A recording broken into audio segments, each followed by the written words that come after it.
Tandoori chicken বা যে কোনো তন্দুরি আইটেম বানানোর জন্য সবচেয়ে প্রধান উপকরণ হচ্ছে তন্দুরি মশলা। আর পারফেক্ট তন্দুরি মশলার উপরই তন্দুরি রেসিপির স্বাদ ও ঘ্রাণ নির্ভর করে।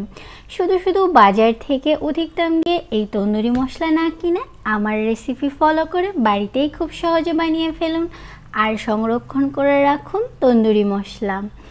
High everyone, welcome back to kitchen of Seema. আজকে আমি আপনাদের তন্দুরি মশলা করে দেখাবো, চলুন দেখে নিন।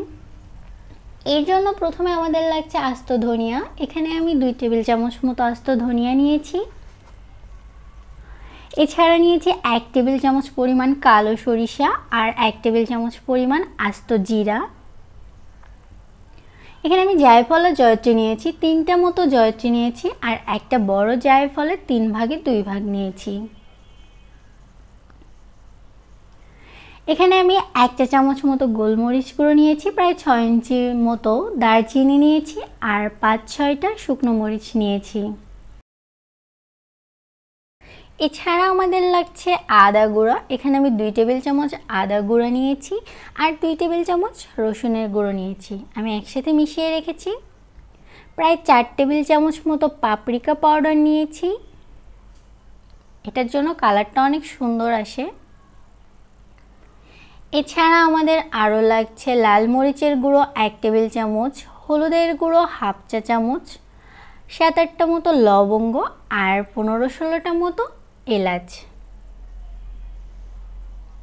এছাড়া যেটা লাগছে সেটা হচ্ছে ফুড কালার।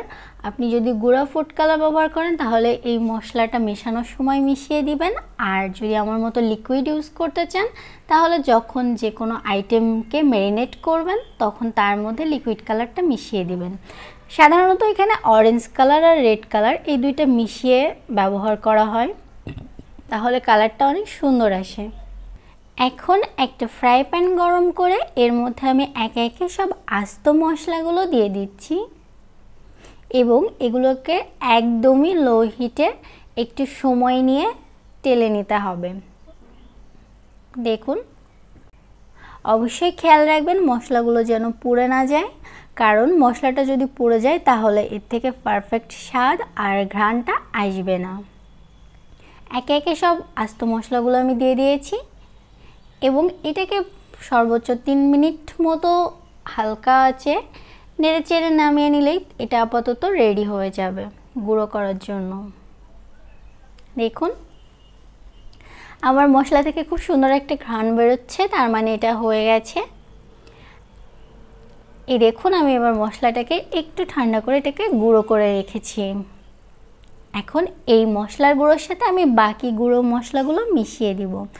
প্রথমে এর মধ্যে আমি দিয়ে দিচ্ছি হলুদের গুঁড়ো 1/2 চা চামচ, 1 টেবিল চামচ মতো লাল মরিচের গুঁড়ো, আদা আর রসুনের গুঁড়ো, আর দিয়ে দিচ্ছি পাপরিকা পাউডার।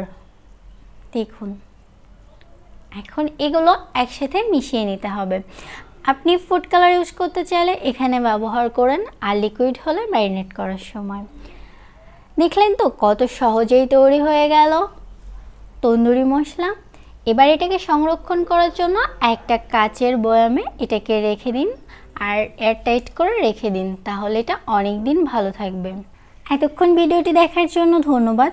আরও বেশি ভিডিও পেতে হলে আমার চ্যানেলটি সাবস্ক্রাইব করে চ্যানেলের সাথেই থাকুন, আর হ্যাঁ, পাশে থাকা বেল বাটনটি প্রেস করতে একদমই ভুলবেন না। Thank you.